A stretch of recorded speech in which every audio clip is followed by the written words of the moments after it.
Your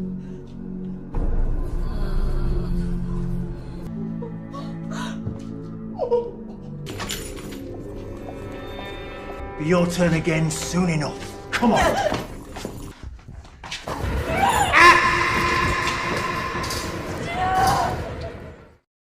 Sao, laka sao, yang artinya, halo para pangeran, bagaimana kabarnya? Masih beli rokok ketengan dengan plastik.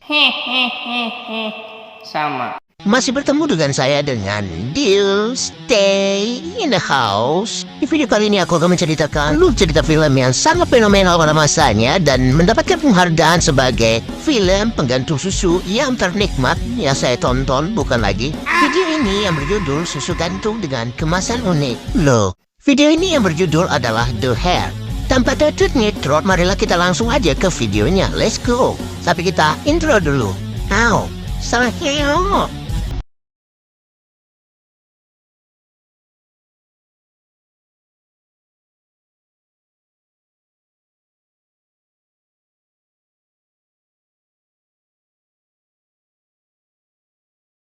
Berlatar di sebuah penjara, di awal film, ada seorang wanita yang kita kasih namanya Teh Yuli, yang lagi dikasih sesuatu oleh dokter. Kita sebut saja nama dokternya Dokter Ida. Di tempat yang lumayan seram, Dokter Ida menyuntikkan semacam cairan kental ke tempeknya Teh Yuli.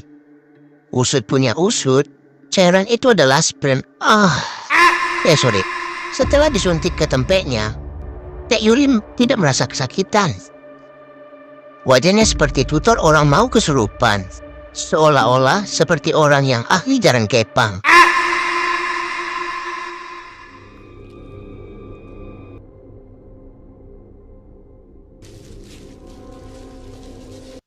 Selesai disuntik, Teh Yuli kemudian dibawa paksa oleh penjaga yang kita beri nama Asep. Lehernya dirantai sambil ditarik.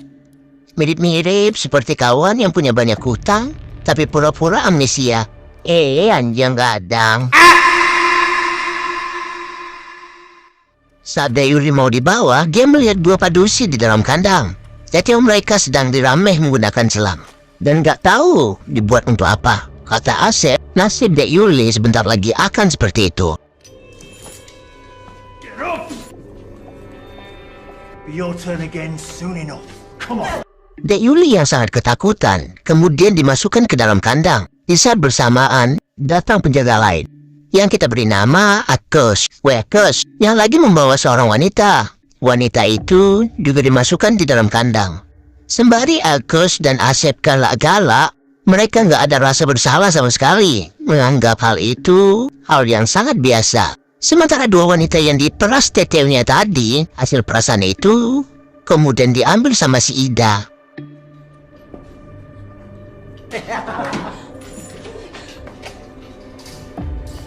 Malam harinya, Teh Yuli mendengar wanita tadi berteriak kesakitan. Sakit abang. Ternyata dia sedang hamil dan tak panca. Kalau nggak tahu tak panca, itu ada tresnya di bawah. Dibantu sama ketiga manusia Dajjal tadi, wanita itu berhasil melahirkan anak laki-laki. Karena yang keluar laki-laki, jadi bayi itu langsung dibunuh. Mereka menganggap bayi laki-laki nggak berguna. Hanya perempuan saja yang dipertahankan. Cara membunuhnya juga sangat biadab. Yang mana bayi itu dimasukkan ke dalam tong berisi air. Emang, dah adut si pantai. It's a boy.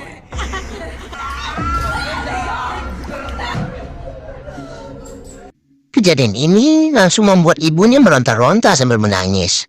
Para tahanan lain juga syok melihat itu. Sambil berharap ini hanyalah mimpi saja. Mereka nggak berani melawan.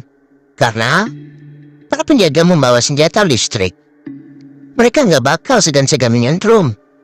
Apalagi menyentrum yang dibawa, anjay.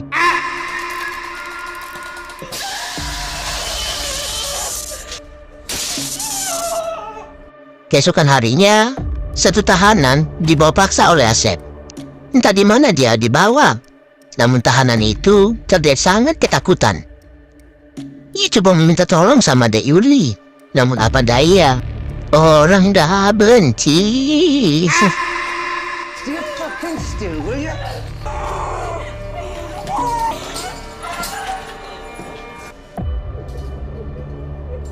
Muak dengan tindakan nggak manusiawi ini, Yuli akhirnya melakukan hal yang sangat nekat. Ia melakukan rencana untuk kabur dari sana. Pertama, dia berpura-pura sakit untuk memancing Asep ke tempatnya.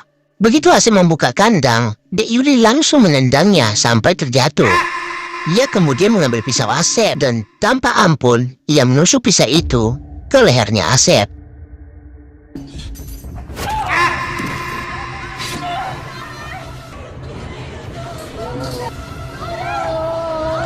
Seketika Asep pun langsung kesakitan, sambil darahnya yang terus-terusan keluar tanpa henti. Hingga tak lama kemudian, Asep pun tewas, disambut dengan tahanan lain yang sangat kesenangan. Haha, mati juga anjing. Mengetahui ini belum berakhir, Yuli menyuruh mereka untuk diam.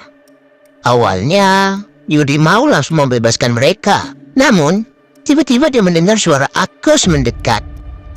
Ya, kemudian menyuruh, kalian tak tahu, itu translate ada di bawah mah. Begitu ada kesempatan dia langsung melakukan ini sama si Akos.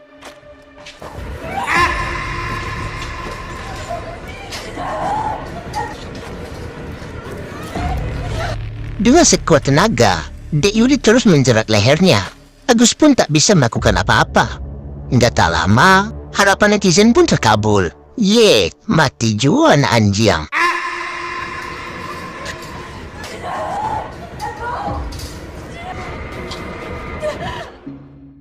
Selesai membunuh si Agus, Dek Yuli melempar kunci kandang ke salah satu tahanan. Secara nggak langsung, dia nyuruh mereka kabur duluan. Sementara dia akan melihat tempat itu. Apa aja yang sebenarnya ada di sana? Ada banyak ruangan yang berada di sana. Di ruangan pertama, Yuli melihat seorang gadis yang kepalanya dimasukkan sesuatu. Ditembak maksudnya.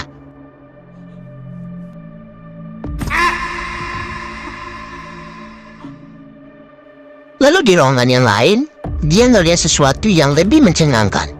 Yang mana ada banyak wanita yang lagi diperas teteunya memakai mesin. Ini mirip seperti cara pemeran susu hewan yang sering digunakan di berbagai negara.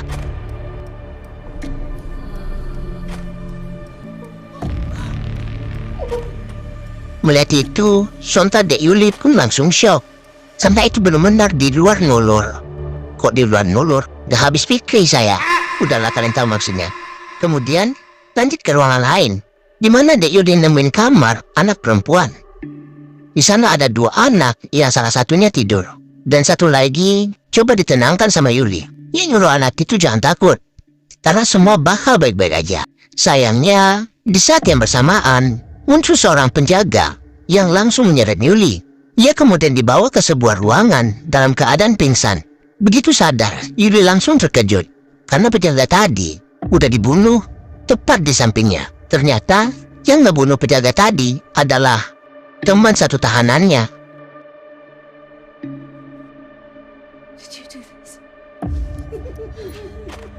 Berbeda dengan tahanan yang lain, wanita ini nggak bisa berbicara. Perilakunya juga agak aneh, seperti orang yang udah stres berat. Namun, walaupun begitu, dia masih bisa nyambung kalau diajak berbicara. Yuli kemudian ngajak dia untuk kabur. Namun sebelum kabur, ada satu orang lagi yang harus kita bantai. Siapa lagi kalau bukan si Dokter Ida yang kebetulan masuk ke ruangan itu. Dengan cepat, mereka langsung menyergamnya. Sambil mulutnya yang dibuka paksa, kalian tahulah apa yang terjadi selanjutnya. Yuli dengan ngerinya memotong lidah si dokter. Get off me! Get off me!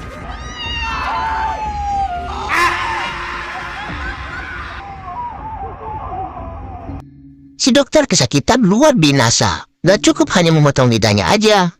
Mereka kemudian membawanya ke ruangan tahanan. Di sana, mereka memasukkannya ke dalam kandang, alias balas dendam. Si dokter pun cuma bisa berteriak.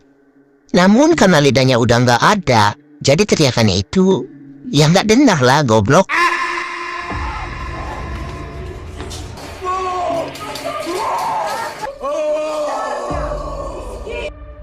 Sementara di luar ruangan, ada pemilik tempat itu yang lagi berbincang dengan salah satu penjaga. Mereka berbincang tentang hal-hal yang berkaitan dengan tempat itu. Di sini, Julie dan temannya hampir saja tertangkap. Untung saja hal itu nggak terjadi. Hingga akhirnya mereka berhasil kabur dari tempat itu.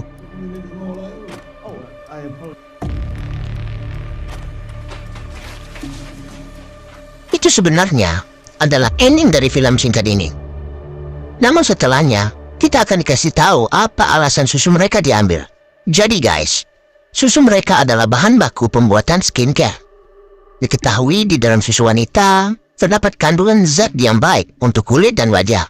Yang paling penting adalah zat anti tua, anti menua, dan anti bocor. Camberi kids. Siapapun yang memakai skincare itu dijamin wajahnya bakal awet muda, dan itu udah terbukti. Karenanya skincare itu pun sangat laris di pasaran. Semakin laris skincare itu, maka perusahaan butuh semakin banyak bahan baku. Semakin banyak bahan baku, maka semakin banyak susu yang diperlukan. Semakin banyak susu yang diperlukan, maka semakin banyak pula wanita yang kemudian disiksa. Lactus Vitae, creating an exclusive range of skincare and anti-aging products. The milk of life. Jadi itulah guys, alur cerita film The Hair.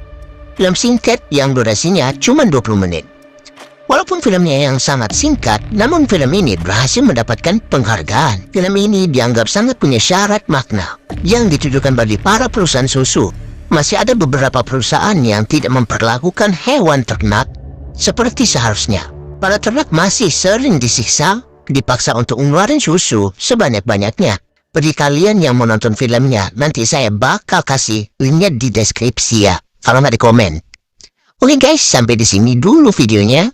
Dan sampai jumpa lagi di video-video selanjutnya. Bye-bye. Salam jangkrik bos. Subscribe.